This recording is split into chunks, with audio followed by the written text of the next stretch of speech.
నేను 4వసారి ముఖ్యమంత్రి అయిన తర్వాత ఫస్ట్ టైం నేను ముఖ్యమంత్రి అయ్యాను. ఇబ్బందులున్నాయి, ఆర్థిక ఇబ్బందులున్నాయి.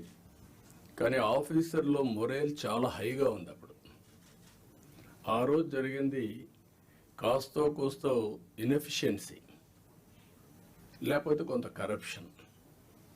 ఇప్పుడు అట్లా కాకుండా విధ్వంసం, పనిచేసే ఆఫీసర్లందరినీ పక్కన పెట్టడం, ఆఫీసర్లు కూడా బ్లాక్మెయిల్ చేయడం, ఒకటి కాదు అన్నీ కలిసి ఈరోజు ఈ స్టేజ్కి నేను ఎప్పుడూ చూడనంత ఒకటి బ్రాండ్ ఏపీ దెబ్బతినింది. ఆఫీసర్ల యొక్క మనోభావాల్ని దెబ్బతీశారు. ఢిల్లీకి పోతే ఒకప్పుడు Andhra bureaucracy one of the best bureaucracy, మీరు గుర్తుపెట్టుకోవాలి. ఇక్కడి నుంచి పోయిన ఐఏఎస్ ఆఫీసర్స్ సక్సెసివ్ 3-4 ఐటీ సెక్రటరీలు అయ్యారు కంటిన్యూగా. ఇక్కడ నుంచి పోయినటువంటి ఫైనాన్స్ సెక్రటరీస్ ఆర్బీఐ గవర్నర్లు అయ్యారు. ఇక్కడి నుంచి పోయిన వాళ్ళు కేంద్రంలో కీలక బాధ్యతలు వహించారు. వరల్డ్ బ్యాంక్ వెళ్ళారు. ఈరోజు మనం చూస్తూ ఉంటే ఆంధ్ర ఆఫీసర్స్ అంటే ఢిల్లీలో కూడా అన్టచబుల్స్ కింద, వీళ్ళు ఏమి చేయలేరు అనే పరిస్థితికి వచ్చారు. ఎప్పుడు కూడా మనం గుర్తుపెట్టుకోవాల్సింది, నేను ఇంత మునిపే మీతో చెప్పాను, ఒక చిన్న తప్పు జరిగితే కరెక్ట్ చేయొచ్చు, కానీ టోటల్గా విధ్వంసానికి గురైనటువంటి రాష్ట్రాన్ని మళ్ళీ పునర్నిర్మాణం చేయాలంటే ఎక్స్ట్రా ఎఫర్ట్స్ కూడా మనం అందరం పెట్టాల్సిన అవసరం ఉంది. నేను రాజకీయాల్లో 45 ఇయర్స్ ఉన్నాను, 4.5 డెకేడ్స్ ఉన్నా. గ్రామాల్లో కరెంట్ లేని రోజులు, రోడ్లు లేని రోజులు, అక్కడి నుంచి ఈరోజు చూస్తే కరెంటు ఊర్లోనే ఉత్పత్తి చేసుకునే రోజులు, కార్లు ఆటోమేటిక్ కార్లు వచ్చేసి డ్రైవర్లెస్ కార్లు వచ్చే పరిస్థితికి వచ్చింది. అంటే మన కళ్ళ ముందరనే ఇప్పుడు మన వాళ్ళు మనం చేసిన ఇక్కడ ఇంకొక విషయం కూడా మీరు గుర్తుపెట్టుకోవాల్సిన అవసరం ఉంది. అన్నింటికంటే పబ్లిక్ పాలసీస్ అంటే చాలా పవర్ఫుల్. మనం తీసుకునే నిర్ణయాల ద్వారా రాష్ట్ర భవిష్యత్తుని, భావితరాల భవిష్యత్తుని మార్చే శక్తి పబ్లిక్ పాలసీస్కి ఉంటుంది. దానికి ఎగ్జాంపుల్ మీరు చూసినప్పుడు 1991 ఆర్థిక సంస్కరణలు. ఆర్థిక సంస్కరణలు రాకమునుపు ఇదే దేశం, ఇదే అడ్మినిస్ట్రేషన్, ఇదే ప్రజలు. కానీ బిఫోర్ మీరు చూస్తే భారతదేశం 2%, 3% గ్రోత్ రేట్. అదే ఆర్థిక సంస్కరణలు వచ్చిన తర్వాత కాంపిటేటివ్ ఎకానమీకి దోహదం చేశాం. అక్కడి నుంచి ఈరోజు 2047కి సూపర్ పవర్గా తయారయ్యే అవకాశాలున్నాయి. 5th లార్జెస్ట్ ఎకానమీకి వెళ్ళాం. బై 2029 3వ లార్జెస్ట్ ఎకానమీకి రీచ్ అవుతాం. నా లెక్క ప్రకారం అయితే గట్టిగా పనిచేస్తే అందరం డెడికేషన్తో పోతే 2047కి ప్రపంచంలో నెంబర్ 1 ఎకానమీగా ఉంటాం. లేకపోతే బై డిఫాల్ట్ 3rd ఉంటాం. కష్టపడితే కొద్దిగా 2ndకు వస్తాం. నేను ఎందుకు ఈ విషయం చెప్పానంటే, ఆర్థిక సంస్కరణలు వచ్చిన తర్వాత first mover advantage technology adopt చేసుకున్నాం మనం ఇండియన్స్. మనకు ఒక హిస్టారికల్ అడ్వాంటేజెస్ కూడా ఉన్నాయి, ఓసారి మిస్ అవుతూ ఉంటాం. ఆ హిస్టారికల్ అడ్వాంటేజ్ మీరు అందరూ చూసినప్పుడు, మనం మ్యాథమెటిక్స్లో చాలా స్ట్రాంగ్, 0 కూడా మనమే కనిపెట్టాం. బ్రిటిష్ వాళ్ళు ఇంగ్లీష్ మనకు వదిలిపెట్టి వెళ్ళారు. కోహినూర్ డైమండ్ కూడా తీసుకెళ్లారు, కానీ ఇంగ్లీష్ మాత్రం తీసుకుపోలేకపోయారు. మన జీవన శైలిలో భాగమైపోయింది ఇంగ్లీష్ అనేది. ఈ 2 డెడ్లీ కాంబినేషన్ ఇన్ఫర్మేషన్ టెక్నాలజీకి.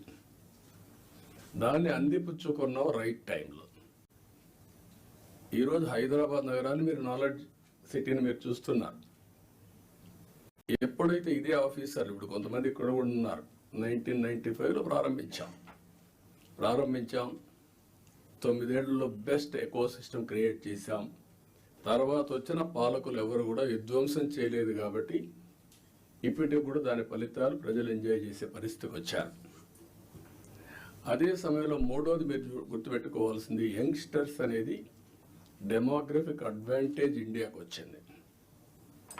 ప్రపంచంలో ఉండే అన్ని దేశాల్లో డెమోగ్రఫిక్ డిసడ్వాంటేజ్, ఏజింగ్ ప్రాబ్లం వచ్చింది. దీంతో ఆంటర్ప్రెన్యూర్స్గా తయారయ్యారు. ఈరోజు ప్రౌడ్గా నేను చెప్పగలుగుతున్నాను, ప్రపంచం మొత్తం హైయెస్ట్ పర్ క్యాపిటా ఇన్కమ్ సంపాదించే వాళ్ళు ఇండియన్స్, అందులో 33% తెలుగు వాళ్ళు. అంటే ఒక ప్రభుత్వం యొక్క విధానం, ఆ రోజు మనం తీసుకున్న పబ్లిక్ పాలసీ 25 ఏళ్లలో మనం ఊహించని పరిణామాలు, ఊహించని ప్రగతిని మనం సృష్టించే పరిస్థితికి వచ్చాం. ఇవన్నీ గతంలో చేసిన పనులు ఎందుకు గుర్తు చేస్తున్నానంటే, ఈరోజు మీరు చేయబోయే పని భవిష్యత్తులో ఒక చరిత్ర సృష్టించే పరిస్థితి వస్తుంది. ఇప్పుడే మిత్రులు చెప్పినట్టు మేము ఈ 5 ఏళ్లలో ఒకరిద్దరుగా అందరం సఫర్ అయ్యాం. ఎన్ని విధాల సఫర్ కావాలో అన్ని విధాల సఫర్ అయ్యాం. అయితే మా కమిట్మెంట్ మాత్రం ఎట్టే పరిస్థితుల్లో ఏమీ చేయలేరని నిరూపించుకున్నాం. అందుకే ఈసారి ప్రజలు మీరు చూస్తే ఒక హిస్టారికల్ మ్యాండేట్ ఇచ్చారు. నేను చాలా సంవత్సరాలుగా రాజకీయాల్లో ఉన్నాం, కానీ తెలుగుదేశం పార్టీ వచ్చి కూడా 43 ఏళ్ళు అయింది. కానీ ఈసారి ఇచ్చిన మ్యాండేట్ చూస్తే ఎప్పుడూ రానంత మ్యాండేట్, ఒక హిస్టారికల్ మ్యాండేట్ ఇచ్చారు. అదే సమయంలో యాస్పిరేషన్స్ కూడా విపరీతంగా ఉన్నాయి. మీరు ఈ విషయం ఆల్ ఆఫీసర్స్ ఈ కలెక్టర్ కాన్ఫరెన్స్లో మనం గుర్తుపెట్టుకోవాల్సిన అవసరం ఉంది. మేము ఆ రోజు ఒకే మాట చెప్పాం, నేను కానీ పవన్ కళ్యాణ్ గారు కానీ, మమ్మల్ని నమ్మండి, ప్రజలు గెలవాలి. ప్రజలు గెలవాలంటే ఎన్డీఏ మాకు ఓట్లు వేయాలి, ఈ రాష్ట్రాన్ని పునర్నిర్మాణం చేస్తామని మేము హామీ ఇచ్చాం, పూర్వ వైభవం తీసుకొస్తామని హామీ ఇచ్చాం. ప్రజలు గెలిచారు, మమ్మల్ని గెలిపించారు. కానీ ఈరోజు పునర్నిర్మాణం చేయాలంటే గడిచిన 40 రోజులుగా, అంటే 50 రోజులు అయిపోయింది, ఇంకో 10 రోజుల్లో 60 రోజులు అవుతుంది. కానీ చాలా సమస్యలు ఉన్నాయి. ఈ కలెక్టర్స్ కాన్ఫరెన్స్ రాష్ట్ర పునర్నిర్మాణానికి అంకితమైన భావంతో పోవడానికి ఒక దశ దిశ నిర్దేశించే సమావేశంగా ఉంటుంది, ఒక హిస్టారికల్ కాన్ఫరెన్స్గా ఉంటుంది. ఈ విషయం మీరందరూ గుర్తుపెట్టుకోవాల్సిన అవసరం ఉంది. డ్యామేజ్ అయిన బ్రాండ్ని రివైవ్ చేసుకోవాలి. అదే సమయంలో మళ్ళీ ఆంధ్ర అడ్మినిస్ట్రేషన్ అంటే వన్ ఆఫ్ ది బెస్ట్ అడ్మినిస్ట్రేషన్గా మనం నిరూపించుకోవాల్సిన అవసరం ఉంది. ప్రజావేదిక ఉంటే అక్కడ పెట్టేవాళ్ళం, ఈరోజు బయట పెట్టడం ఇష్టం లేక ఆ రోజు కాన్ఫరెన్స్ హాల్ కట్టుకున్నాం. అక్కడ ఇది కూడా ఆ రోజు కట్టిన కాన్ఫరెన్స్ హాలే, మళ్ళా ఇక్కడ పెట్టుకునే పరిస్థితికి వచ్చాం. 5 ఏళ్ళు ఒక్క కలెక్టర్స్ కాన్ఫరెన్స్ పెట్టలేదు అంటే అడ్మినిస్ట్రేషన్ ఏ దిశగా నడిచిందో మనం గుర్తుపెట్టుకోవాల్సిన అవసరం ఉంది. ఇది ఒక ఆనవాయితీ, ఒక బెస్ట్ ప్రాక్టీస్ ఉన్నప్పుడు ఎవరు అధికారంలో ఉన్నా ప్రజలకు మంచి జరగాలంటే అలాంటి బెస్ట్ ప్రాక్టీసెస్ను కూడా కాపాడుకుంటూ ముందుకు పోవాల్సిన అవసరం ఉంది. రాబోయే 3 నెలలకు ఒక్కసారి మనం కలెక్టర్స్ కాన్ఫరెన్స్ పెట్టుకుందాం. అయితే ఈ కలెక్టర్స్ కాన్ఫరెన్స్ కూడా గంటల తరబడి ఉండదు, రోజుల తరబడి ఉండదు, క్విక్గా ఉంటుంది. నేను కూడా టైం చూసుకుంటున్నా, నాకు ఇచ్చిన 30 నిమిషాలు నేను కూడా పూర్తి చేయాల్సిన అవసరం ఉంది. ఈ మధ్య మీరందరూ చూస్తూ ఉంటారు, నేను మీటింగ్కి వచ్చినప్పుడు అర్ధ గంట 45 నిమిషాలు 1 అవర్, మ్యాక్సిమం పెద్ద మీటింగ్ ఉంటే 1.5 అవర్. ఒక్క నిమిషం లేట్ అయినా నేను లేచి వెళ్ళిపోతున్నా. ప్రిపేర్ అయ్యి రాకపోతే వాళ్ళకే చెప్పేసి you are not up to the mark, మళ్ళీ రమ్మంటున్నా. ఒక జవాబుదారీతనంతో పనిచేయాల్సిన అవసరం ఉంది. ఇక్కడ జిఎస్టిపి మీరందరూ కూడా గుర్తుపెట్టుకోవాలి, కొన్ని శాఖలు రాష్ట్ర అభివృద్ధికి దోహదం చేస్తాయి.